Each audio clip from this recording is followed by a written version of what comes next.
Mat. Ya, Sini, bah, Mat. ya, bah. Abah ada belikan hadiah untuk kau ni. Apa ni tu, hadiah birthday present kau ni. Birthday, wah, cantik lah. Kereta apa ni, bah?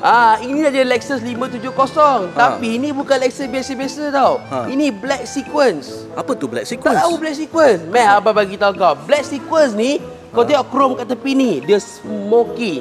Lepas tu dalam dia ni, hitam. Body kit Modelista. Lampu smoke. Tahu tak kau ni? Tak tahulah. Budak-budak sekarang ni main Mobile Legend je tahu. Kita tak tahu. Ni Abah belikan kereta untuk kau, bang. Hargai elok-elok, jaga elok-elok. Ini 8 seater yang paling selamat. Dan juga yang ini kereta sesuai nak bawa anak bini kau pergi mana-mana dengan selamat. Bah, saya belum kahwin lagi. Belum kahwin lagi, itulah kau. Asyik main Mobile Legend je. Now, pergi cari jodoh untuk Abah. Abah ni gatal. Nanti Abah bagi tahu mama. Jangan. Abah gurau je. Ahmad, dengar ni. Abah nak pesan dengan kau. Kau dapat kereta ni, kau hargai kereta ni. Dulu, masa Abah dapat hadiah daripada Atuk, dapat kereta sampai je tau. Itu pun kereta mainan. Bukan kereta betul. Ni Abah belikan untuk kau Lexus 570 ni, hargai elok-elok. Kereta ni pula datang dengan sound system yang hebat. Mark Levinson sound system. Abah tahu kau suka dengar lagu. Ni sesuai untuk kau.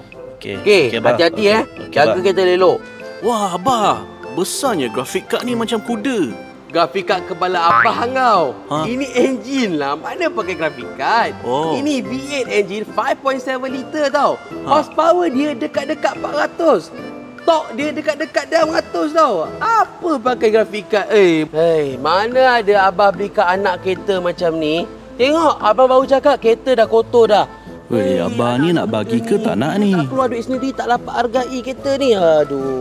So ni semua kontrol dekat sini. Kau tahu tak macam nak pakai ni? Tak tahu, bah.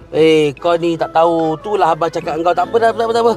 Abah je pakai kereta ni. Kau pakai Saga Turbo Abah. Pergi bawa pergi college ke apa, kau pakai kereta tu. Abah pakai kereta ni. Kalau korang berminat dengan Lexus tadi, jangan lupa like, follow and share. Setimas Sejasa Emas.